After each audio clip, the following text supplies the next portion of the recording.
Money market एक ऐसी market है जिसमें शॉर्ट टर्म सिक्योरिटीज का लेन देन किया जाता है। ये शॉर्ट टर्म सिक्योरिटीज का सेल और परचेज का काम चलता है मनी मार्केट में। मतलब जिन सिक्योरिटीज की मेच्योरिटी पीरियड 1 साल से कम होती है, मतलब ऐसी सिक्योरिटीज जिनका भुगतान का अवधि 1 साल से कम होता है, या कह लीजिए कि बस मैक्सिमम 1 साल, उसको हम बोलेंगे short term securities. Short term securities 1 साल की वजह से, मेच्योरिटी पीरियड 1 साल होने की वजह से, इसको हम बोलते हैं नियर मनी। क्या बोलते हैं? Near money. तो अब हम इस वीडियो में बात करने जा रहे हैं, हमारा next topic, nature of money market. Money market का क्या नेचर है? सिंपल सी बात है, ध्यान से देखो, कुछ बातें तो हमारी यहां पर ही निकल कर आ रही हैं। कौन सी सिक्योरिटीज का लेन देन हो रहा है? शॉर्ट टर्म सिक्योरिटीज का। दूसरी बात, मेच्योरिटी पीरियड कितना है? 1 साल। तीसरी बात, नियर मनी भी हम इसको बोलते हैं। तो इसी तरह से अब हमको मनी मार्केट का नेचर देखना है।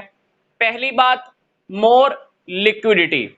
इस मार्केट के अंदर, मनी मार्केट में लिक्विडिटी बहुत ज्यादा होती है। मतलब आप चाहो, जब चाहो अपनी सिक्योरिटीज को सेल कर सकते हो, जब चाहो अपनी सिक्योरिटीज को और परचेज भी कर सकते हो, क्योंकि मेच्योरिटी पीरियड इनका 1 साल ही होता है मैक्सिमम। आपने मान लो आज सिक्योरिटीज खरीदी, 2 महीने के बाद आपका मन है कि मेरे को अपनी सिक्योरिटीज को सेल करना है, तो आप उसको सेल भी कर सकते हो। क्योंकि मनी मार्केट के अंदर जो सिक्योरिटीज होती हैं वो treasury bills, commercial paper, call money, certificate of deposit और इसी तरह से कॉमर्शियल बिल, कॉमर्शियल पेपर, ये सारे मनी मार्केट के अंदर आते हैं। और इन सब की जो मेच्योरिटी पीरियड होती है वो 1 साल या 1 साल से कम की ही होती है। तो आप कभी भी इनको सेल और परचेज कर सकते हो। इसको सेल और परचेज करने के लिए, for example, finance house of India, जिसको हम बोलते हैं discount finance house of India, इसकी स्थापना की गई है। ये क्या करते हैं? ये रेडीमेड मार्केट अवेलेबल कराता है। आप जब चाहो इसकी हेल्प से अपनी सिक्योरिटीज को सेल कर सकते हो। ये आपको बदले में क्या प्रोवाइड करवा देता है? पैसा प्रोवाइड करा देता है। इसी तरह से जो सेकंड हमारा जो नेचर है वो है लो ट्रांजैक्शंस कॉस्ट। इस मनी मार्केट में दलालों की, कमीशन एजेंट्स की जरूरत नहीं होती। आप खुद ही इन ट्रांजैक्शंस को कर सकते हो। सेल परचेज का काम आप खुद ही कर सकते हो। इसलिए यहां पर जो ट्रांजैक्शंस की जो कॉस्ट आती है, लेन देन करने की जो लागत आती है, वो बिल्कुल कम आती है। तीसरी बात, शॉर्ट टर्म फाइनेंशियल एसेट्स। ये बात हमने पहले भी स्टडी कर ली थी कि मनी मार्केट में जो ट्रांजैक्शंस होती हैं वो शॉर्ट टर्म एसेट्स की ही होती हैं। शॉर्ट टर्म फाइनेंशियल एसेट्स की ही ट्रांजैक्शंस होती हैं जिनका मेच्योरिटी पीरियड भी 1 साल या 1 साल से कम ही होता है। चौथी बात, मैनी सब मार्केट। मनी मार्केट के अंडर में काफी सारी मार्केट आती हैं। For example, treasury bill market, commercial paper market, commercial money market, certificate of deposit market, commercial bill market, ये सारी एक अलग अलग मार्केट होती है। अगर आपने कॉल मनी परचेज या सेल करनी है तो कॉल मनी की मार्केट में चाहिए। तो हर एक की अलग अलग मार्केट है। तो मनी मार्केट के अंदर में देखा जाए तो सब मार्केट हो गई, ये मार्केट अलग, ये मार्केट अलग, ये मार्केट अलग, एंड सो ऑन। नेक्स्ट हमारा टॉपिक है balance in the demand and supply. ये क्या करता है? डिमांड और सप्लाई के अंदर कोऑर्डिनेशन पैदा करता है, कोऑर्डिनेशन बना के रखता है। सप्लाई वालों को सप्लाई करनी है, डिमांड वालों को क्या पैसे की रिक्वायरमेंट है, तो ये मनी मार्केट क्या करता है? दोनों के अंदर कोऑर्डिनेशन बना के रखता है। सप्लाई वालों से पैसा लेकर, फाइनेंस लेके किनको अवेलेबल करा देता है? डिमांड वालों को अवेलेबल करा देता है। तो मनी मार्केट डिमांड और सप्लाई दोनों साइड्स के जितने भी लोग होते हैं उनके अंदर कोऑर्डिनेशन बना के रखता है, संतुलन बना के रखता है। मनी मार्केट जो नेक्स्ट हमारा सिक्स्थ नेचर है वो है स्पीडी ट्रांजैक्शन। इसके अंदर सारी ट्रांजैक्शंस करने की जो स्पीड होती है बहुत तेजी होती है।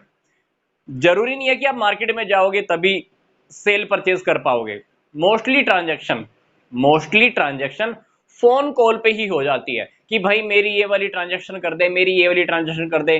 पेपर वाला जो वर्क होता है, पेपर वर्क, कागजी कार्रवाई जिसको हम बोलते हैं, वो बाद में भी हो जाता है, पर मोस्टली ट्रांजैक्शन फोन पर ही हो जाता है। इसलिए हम मनी मार्केट को ओवर द फोन मार्केट भी बोलते हैं। क्या बोलते हैं?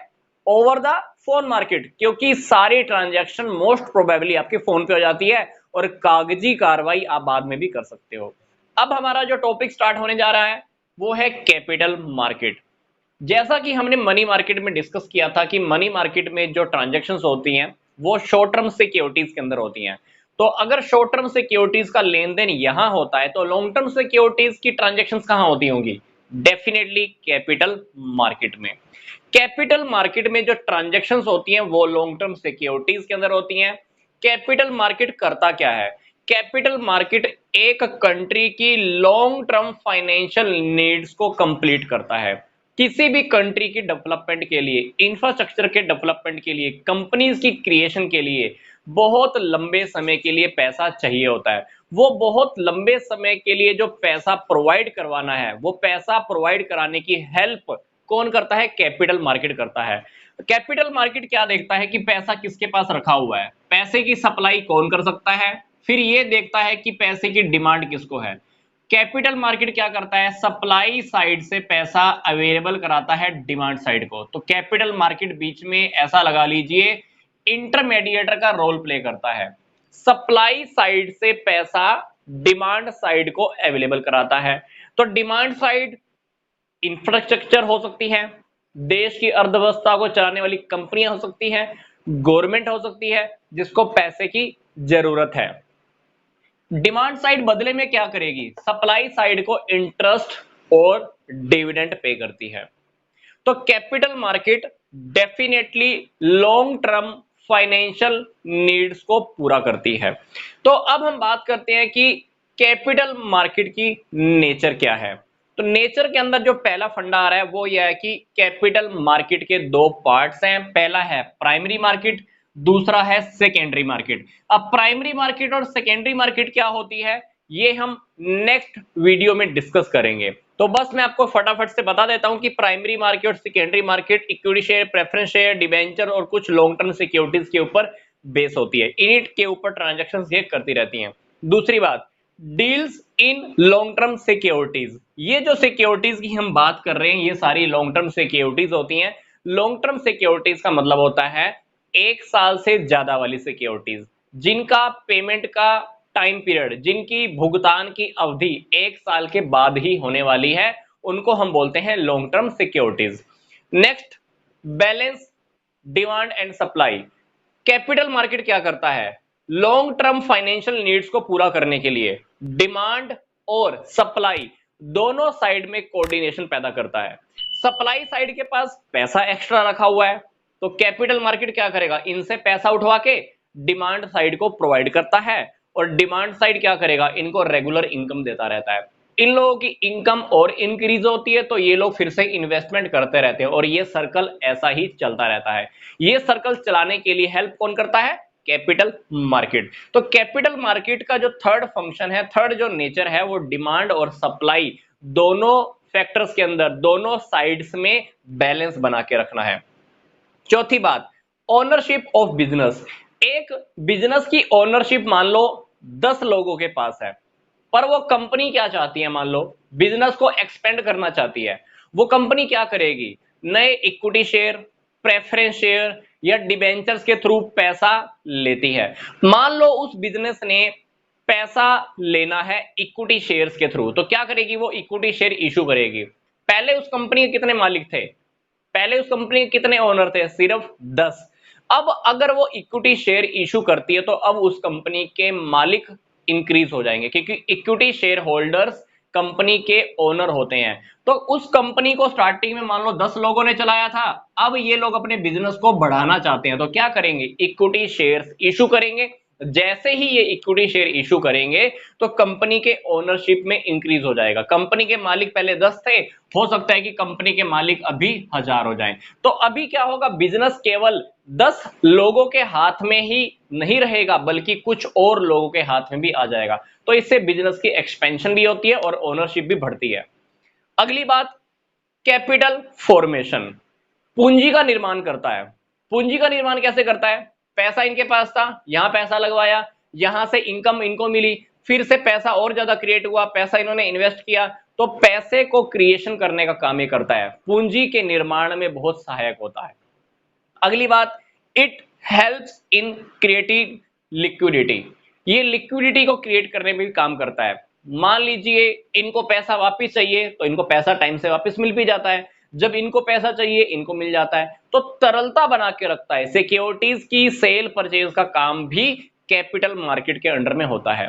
कैपिटल मार्केट के अंदर नए सिक्योरिटीज को इशू करना, फिर उस इशू होने के बाद सेल परचेज का काम करना, ये सारा कैपिटल मार्केट के अंदर होता है। तो लिक्विडिटी बना के रखता है, तरलता बना के रखता है, जिसको पैसे की जरूरत है उसको पैसा प्रोवाइड करा देता है। Next topic, create income for people, ये बात मैंने आपको अभी भी बताई थी। पैसा इन्होंने प्रोवाइड करवाया, इन्होंने बिजनेस लगाया, बिजनेस से इनकम हुई, ये लोग क्या करेंगे, इनको इंटरेस्ट देंगे, या ये लोग क्या करेंगे, इनको डिविडेंड मिलेंगे।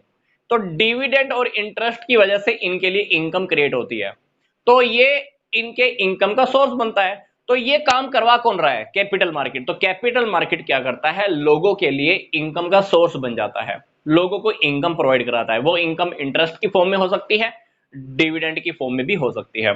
Next, development of country.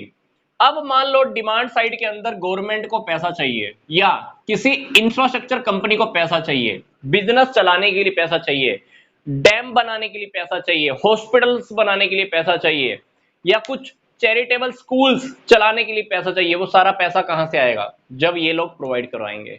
तो किसी भी कंट्री की डेवलपमेंट में, अर्थव्यवस्था के विकास में कैपिटल मार्केट बहुत हेल्प कराता है, क्योंकि कैपिटल मार्केट को सब पता होता है कि पैसा किस किस के पास रखा हुआ है, पैसे की रिक्वायरमेंट किस किस को है। तो कैपिटल मार्केट ध्यान रखता है कि पैसे की रिक्वायरमेंट किसको है, पैसा है किसके पास, तो जिसके पास पैसा रखा हुआ है वहां से पैसा लेकर इनको प्रोवाइड कराता है। अल्टीमेटली एक कंट्री की डेवलपमेंट होती है, लोगों की रेगुलर इनकम होती है, और हमारे अर्थव्यवस्था का विकास होता रहता है। और ये साइकिल ऐसे ही चलती रहती है कैपिटल मार्केट के थ्रू।